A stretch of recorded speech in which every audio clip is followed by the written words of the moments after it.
Suspension type galvanometer normally use नहीं की जा सकती।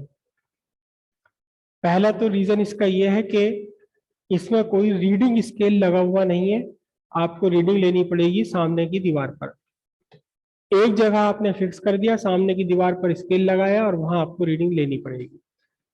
अपनी जगह से हिला दिया, जरा सी भी हिल गई अगर गैल्वेनोमीटर, तो फिर से आपको स्केल हटाना पड़ेगा, फिर से कैलिब्रेट करना पड़ेगा।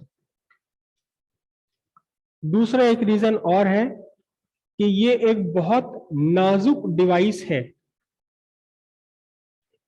हल्की डिवाइस है, क्योंकि यहां मैं कॉइल सस्पेंडेड है। कॉइल क्या है?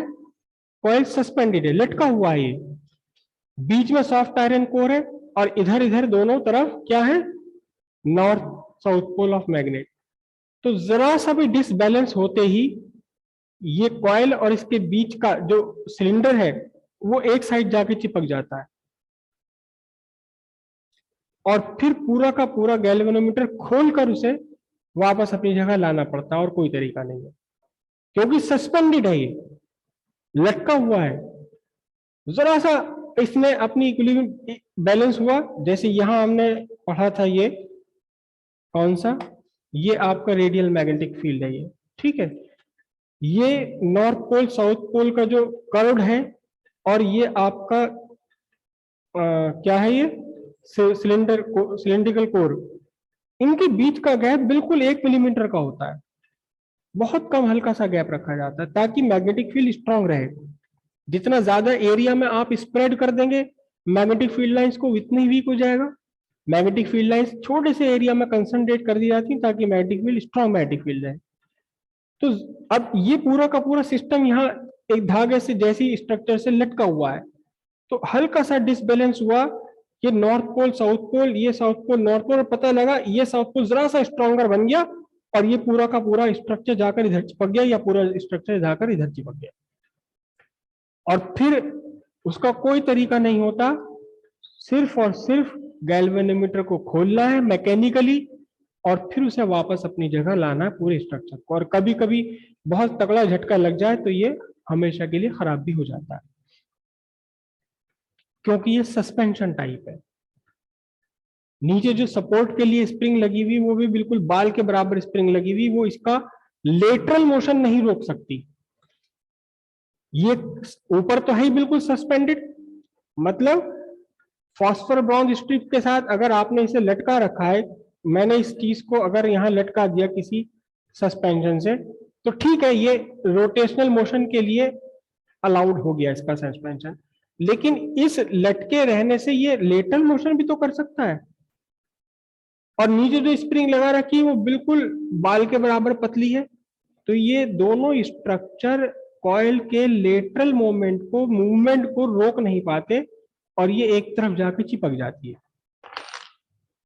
ठीक है, मैंने देखा है इस चीज को चिपकते हुए होते हुए, और फिर खोल के उसे ठीक कर रहे हैं।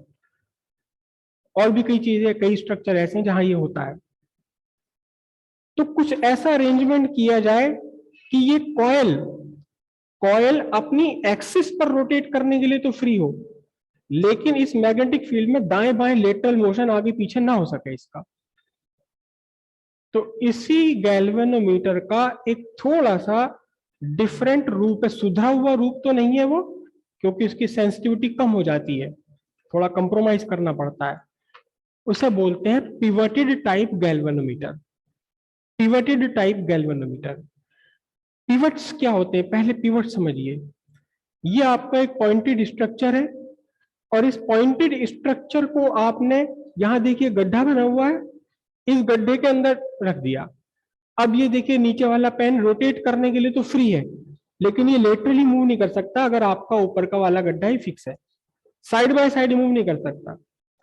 ऐसे ही एक पिवट ऊपर लगा दिया और एक पिवट नीचे लगा दिया, ये पिवट सिस्टम कहलाता है। एक तरफ नुकीला होना और दूसरी तरफ गड्ढा बना देना, ये पूरा पिवट सिस्टम कहलाता है। क्या कि एक साइड तो आपने गड्ढा बनाया हुआ है यहां, और जिसे इसमें रोका हुआ है वो क्या है, बिल्कुल पॉइंटेड है, एक पॉइंट पे रुका हुआ है बिल्कुल ये।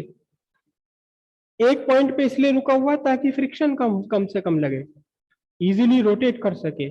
और क्योंकि ये गड्ढे के अंदर धस गया, अब ये लेटरली साइड बाय साइड कहीं भी मूव नहीं कर सकता। तो अब आपने क्या काम किया, इस पूरी कॉइल को, इस पूरे अरेंजमेंट को आपने पिवट कर दिया, दोनों साइड ऊपर नीचे पिवट कर दिया। कैसे पिवट करेंगे, बिल्कुल सब कुछ यही का यही है, केवल सस्पेंशन और पिवट का डिफरेंस है, केवल सस्पेंशन और पिवट का डिफरेंस है, बाकी कोई डिफरेंस नहीं है। दोनों की दोनों बिल्कुल एक ही जैसे स्ट्रक्चर की हैं, सेम स्ट्रक्चर है, सेम फिनोमिनन है, सब कुछ बिल्कुल सेम है। ये आपके north south pole, magnetic field की डायरेक्शन नॉर्थ से साउथ की तरफ, इसमें आपने लगाई है क्या, एक कॉइल। कॉइल में बहुत सारे टर्न्स होते हैं,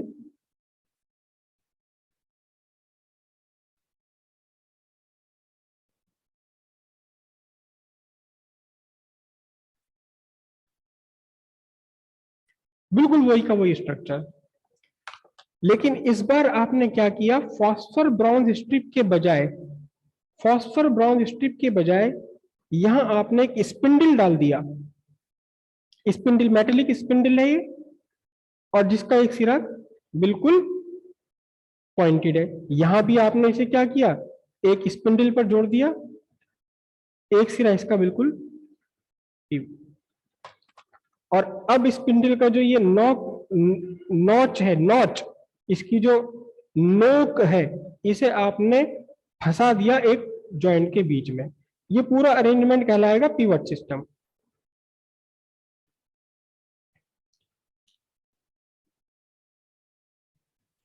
और बीच में आपने क्या रखा हुआ है, बीच में वही की वही बात है, क्या रखा हुआ है, ये सॉफ्ट आयरन सिलेंडर,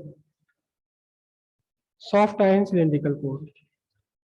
अब ये पूरी कॉइल निकल करके लेटरल मोशन में नहीं जाएगी, लेकिन रिस्टोरिंग टॉर्क तो चाहिए ना, रिस्टोरिंग टॉर्क तो चाहिए। अगर रिस्टोरिंग टॉर्क नहीं दिया आपने, तो चाहे आप इसमें कितनी भी करंट फ्लो करें, हल्की करंट फ्लो करें, ज्यादा करंट फ्लो करें, ये तो मूव करते ही चला जाएगा अपने आगे।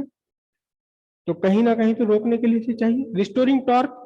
देने के लिए यहां क्या काम किया जाता है, यहां दोनों तरफ स्प्रिंग लगा दी जाती है, ऐसी T1 टर्मिनल बना दिया और एक स्प्रिंग यहां लगा दी, ये T2 टर्मिनल बना दिया। स्प्रिंग का स्ट्रक्चर, इसका इस वाली स्प्रिंग का स्ट्रक्चर कैसा है, इस स्प्रिंग का स्ट्रक्चर है ये, शायद इस टाइप की स्प्रिंग शायद आपने कहीं देखी हो। यहां बीच में कॉइल लगी हुई है, ये कॉइल इसमें बीच में जुड़ी हुई, अगर कॉइल घूमेगी तो इस स्प्रिंग, कॉइल अगर घूमेगी तो ये स्प्रिंग थोड़ी सी दब जाएगी। इस तरह की स्प्रिंग लगी हुई होती उन खिलौनों में जो चाबी से चलते हैं। थोड़ा सा अगर ये सिरा इसका यहाँ फिक्स है सपोर्ट पर, यहाँ आपकी कॉइल है, कॉइल अगर घूमी तो ये थोड़ी दब गई, कॉइल इधर गई तो थोड़ी खुल गई, हर कंडीशन में वापस लाने की कोशिश करेगी। ठीक है, अब यहां इस पहले वाले केस में हमने रीडिंग लेने के लिए ये मिरर लगाया था, अब यहाँ रीडिंग कैसे ली जाएगी, सिंपल सी बात है। अब आपने यहां इसी के साथ में, इसी स्ट्रक्चर, इसी स्पिंडल के साथ में एक पॉइंटर जोड़ देना, एक छोटा सा पतला सा एल्युमिनियम का एक सुई जोड़ देनी है, पॉइंटर जिसे हम बोलते हैं। ये पॉइंटर जोड़ दिया, और इस पॉइंटर के पीछे आपने क्या लगा दिया, इस पॉइंटर के पीछे आपने लगा दिया स्केल। रीडिंग लेने के लिए इसके पीछे स्केल लगा दिया।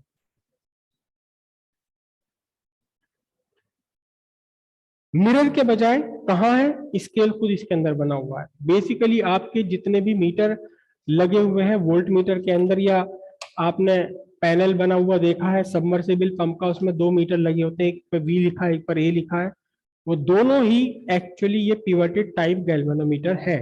पिवटेड टाइप गैल्वेनोमीटर के मॉडिफाइड फॉर्म है वो, और उसमें रीडिंग आपको लेने के लिए कोई झंझट नहीं है, सीधे उसी के पीछे स्केल लगा हुआ है जहां आपकी निडल चलती है। गैल्वेनोमीटर में नल पॉइंट सेट किया जाता है बीचों बीच।